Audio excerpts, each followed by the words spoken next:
Lisette, thanks very much for joining us. ULI and EY have just produced a report on the future of work. I suppose just highlight some of the key themes that came out of that research.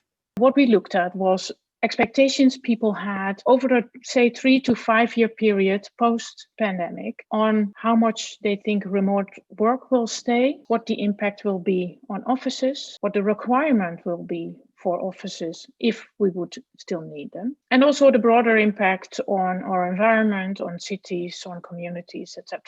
So first of all, if we look at what people think about remote work, it's definitely here to stay. Pre-COVID, it was about 20% of staff was allowed to work about 20%, so 1 day a week from home. That seems to grow to about 60% of the workforce, allowed around 40% to work from home or remote at some other location than the office. So that are quite dramatic growth figures, we think. But what was quite interesting actually is that everyone says, but the quality of the office and the focus on real estate as a result is becoming so much more important than before. And why is that then? Well, if you do the work that you can easily do from home, emails, simple tasks, etc., the focus in the office is on collaboration, liaising with your colleagues. It's about strategic management, business development, meeting with clients. And that puts much more emphasis on the quality of the space. It's about health and well-being in this environment, obviously, as well, which is expected to stay. It's about technology requirements. And it's about much more space per employee in order to have that collaboration, but also to make the space interesting to come. So yoga rooms, fitness, places where people can hang out instead of only working and collaborating.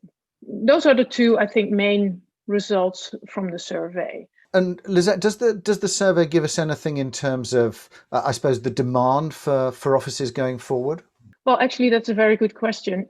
And yes, it does. We asked about that, what people think, whether they will have a demand increase, decrease, or stabilization. And actually, the majority thinks the demand for offices will decline. And even 25% think that decline will be more than 20%. If you then drill down in the figures, and also in the past couple of months, we've held many discussions with our members, you see a big gap arising based on that increased quality, that flight to quality that we're going to see with offices, not only in terms of the physical space, it's also about the location, which need to be in an attractive location. You will see that the demand for those offices will rise significantly, but there will be a part of, say, that will become much more obsolete, that cannot be brought up to the level that is required, and that may face issues. For example, repurposing if it's not in the right location, or if it's so obsolete it doesn't make sense to upgrade them. We think there will be different priorities over time. The focus now is really for corporate occupiers to reduce cost. They're in an uncertain environment. Many sectors have been hit by the pandemic, but we think that the focus on the quality of the office and to invest in that will become more important again over time. When companies start to realize that indeed that office is very important to attract and retain talent, to express your corporate culture. Because if everyone is just working from home full time, how do you tie your workforce together? What are the common values? How do you get them across? And an office is just very important for that.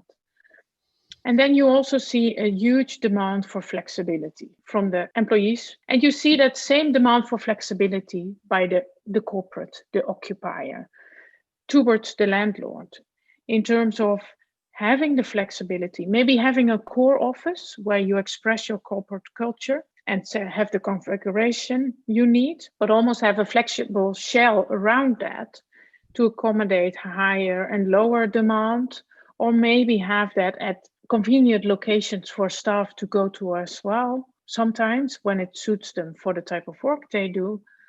And that flexibility is so much more important. And I noticed, Lisette, that there were kind of 555 respondents, and it was a global survey. Were there any differences, I suppose, in terms of Europe versus North America versus Asia in terms of the expectations or the research?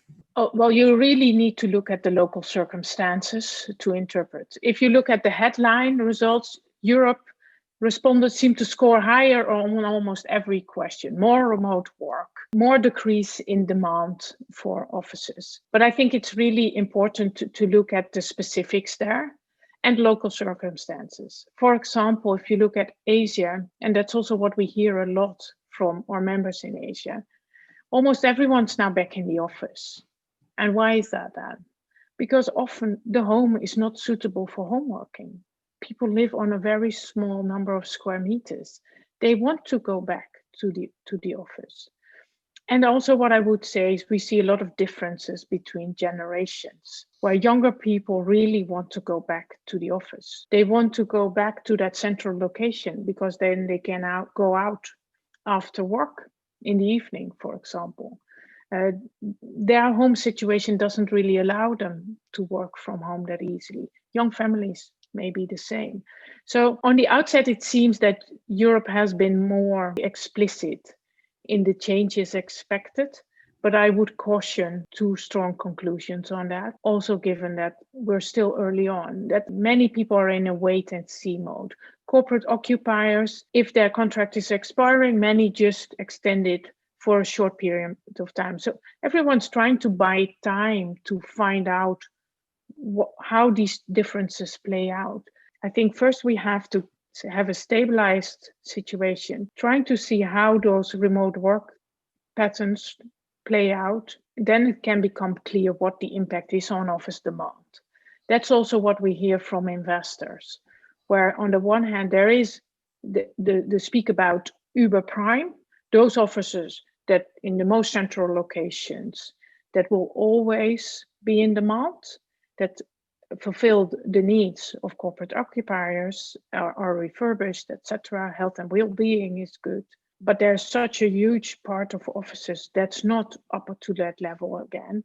And that's really in the wait and see bucket, where also investors first want to see how those work patterns play out, what the impact might be on overall demand, and then what the impact obviously will be on pricing. There's obviously a sort of active discussion around the future of work, particularly with people working more from home or a desire to work more from home, that you'll then have more office space needed, whether that's flex office or different types of office needed in kind of suburban areas. Was there any research around that or any conclusions around that side of things? Well, some people think that will increase. Some people also think that will be a temporary trend. What's coming out of the survey is that over the longer term, people think we will revert back to central places in cities, whether it's the business district or other central places. We've already seen a trend over the past couple of years with business districts becoming far more mixed use and just interesting urban districts than just business. So ultimately, we think it will revert back to that. At the same time, we think there will be a much more long-term blending of uses. We're talking now to developers who are developing residential and looking to add some co-working space at the ground floor, or you're always looking to fill the ground floor. Why not fill it maybe with more co-working space? To what extent that will all play out, but people are starting to think about it because that blending of working and living will continue. Very interesting topic. Certainly that blended approach is something we've been looking at a great deal in all of our interviews and discussions. Yeah. Really interesting research report. Thanks very much for sharing your kind of views on that, Lisette. Thank you. Welcome. Thank you.